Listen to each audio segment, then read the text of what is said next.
everybody, Tracy Filter here with Tracy's Ink Spot, ready to bring you another fun fold.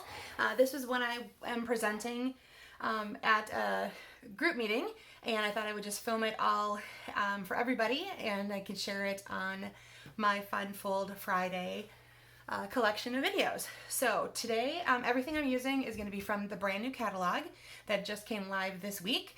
So May 22 to April of 23. Make sure you have that handy as a reference if you need it. I'm going to be showing you today how to make this diagonal gatefold card. So it's got a little belly band on it, and then you just open it up like this, and that's where your message is on the inside. So to get started, what you're going to need is a piece of designer series paper that is 5.5 by 12, and then I'll show you how to score and cut in just a second.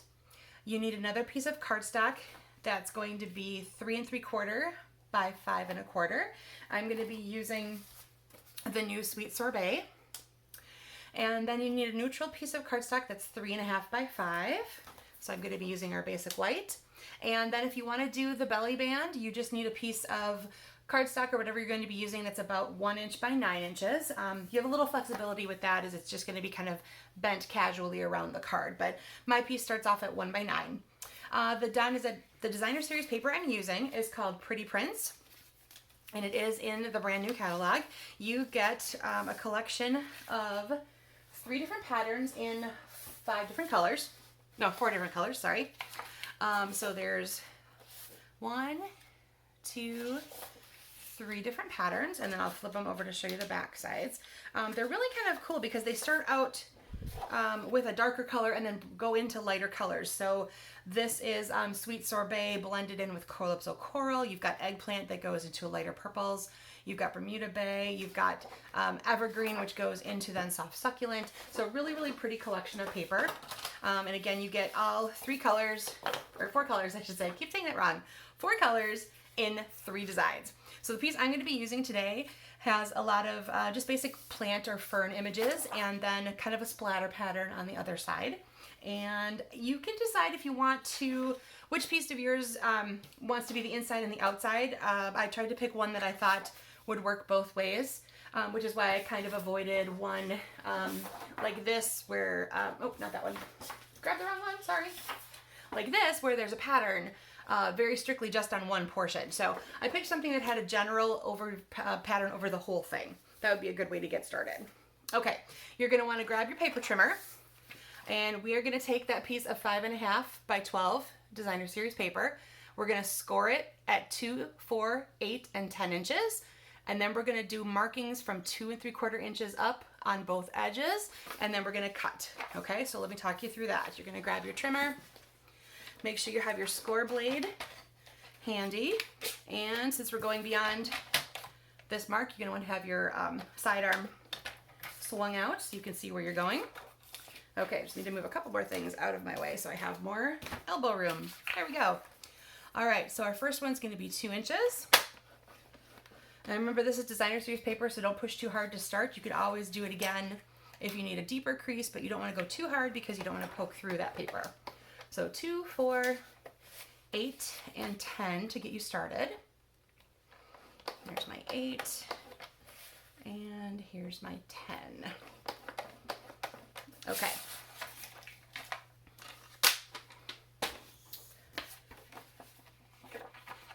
And I'm going to go ahead and give those just a little bit of a crease so I can see where they are, because those edges are going to come into play a little bit for me when I do my marking. Okay.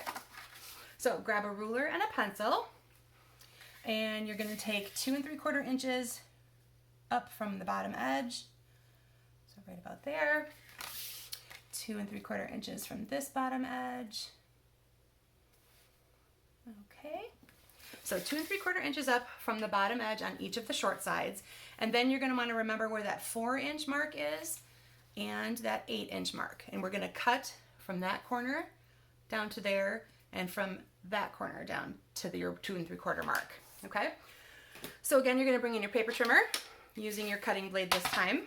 And all you want to do is line those tick marks that we made up in the track of the trimmer. So 1 in here, 1 in here, and cut. Now set these aside because we are going to use them, so you don't want to get rid of them yet. And then we're gonna go this corner to the 4-inch mark. All right.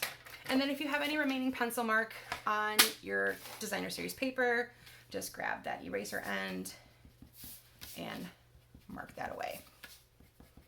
Okay. All right. So that now becomes your card base.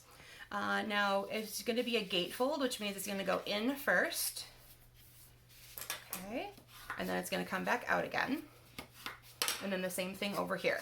It's going to come in first and then back out. So in and then back out.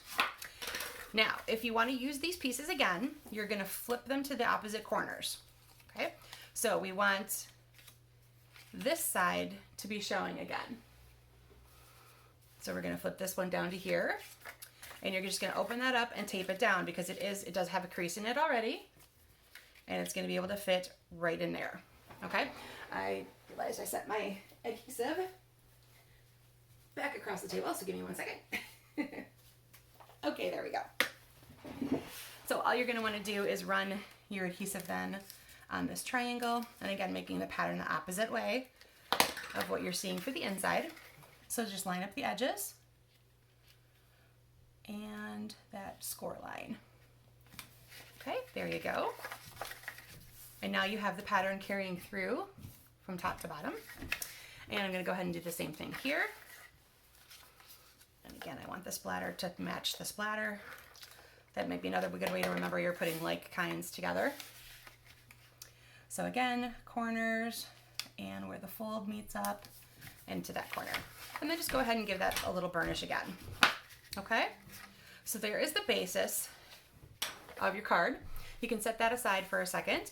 Now you're going to want to take that neutral piece and do whatever stamping or anything that you wanted to that. I'm using pieces or stamp images from the Good Feeling stamp set, and that's on page 18 in the new annual catalog.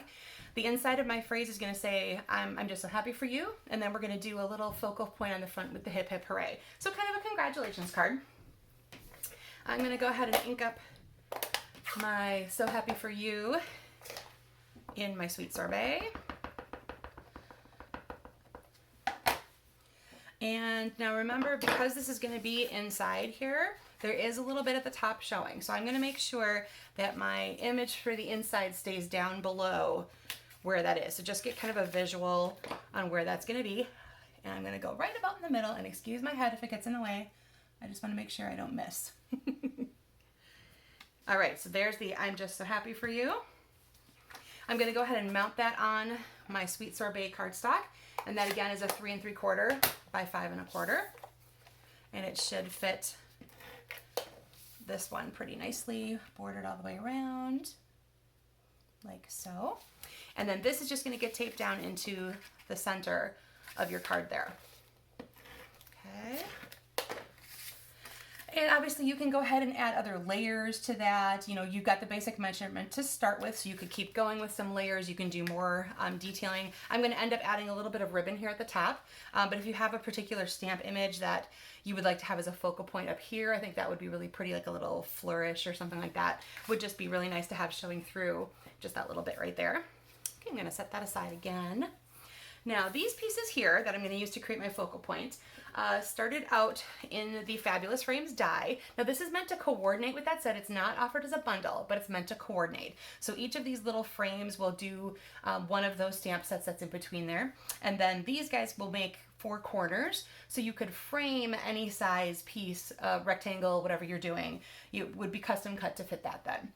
So I took this piece right here and I ran it through twice, once in basic white and once in my sweet sorbet, because once it's cut, that center actually falls out, and then you also have this decorative piece here.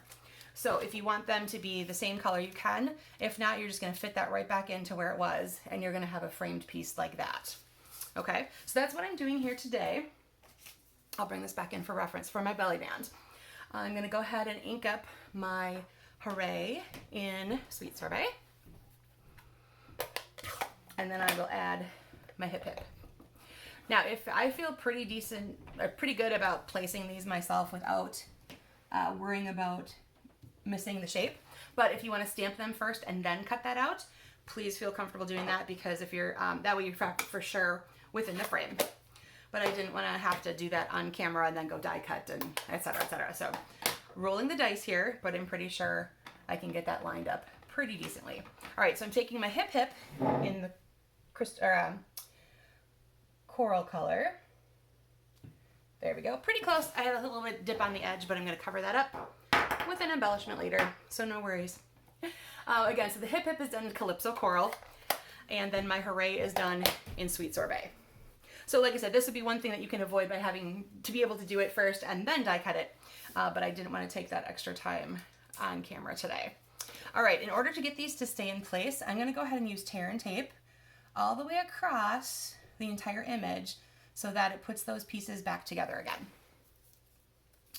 All right, so I'm gonna have a piece that's long enough to hit both frame and the white. So I'll start it on the frame, then bring it into the white. I don't want to attach it down too much yet. That frame's popping up on me. There we go. And believe me, this is much easier when you're just adhering it to something on your card itself. This is going to end up being on a belly band piece for me, so I just have to kind of free float it for now. Okay, so we've got that ready to go. Here is our belly band. Now, if you've never done a belly band before, you don't have to be too precise about the bend and the shape. It's going to kind of come together as you wrap it around. You just want to make sure you leave enough to overlap, but not too tightly, because you're going to want to be able to slide that on and off. Okay, and then I would recommend just doing a little bit of tear and tape on one end, the end that's going to overlap on top of the other one. So I'm going to go ahead and do just a couple little strips of that right here. And then again, I make them meet where my focal point will rest on top, so it covers up those edges that you might see otherwise. Okay, so kind of centered along the piece, and you just gently wrap one side, peel off these guys, and have them meet. And all you need to do is line up the sides, and again, don't have it to be too tight. You want a little bit of give, because you're going to want to be able to slide this on and off. Now, the nice thing about having this be partially designer series paper is that it's pretty flexible and bendy. So when you're ready to put it back in, you do have some give.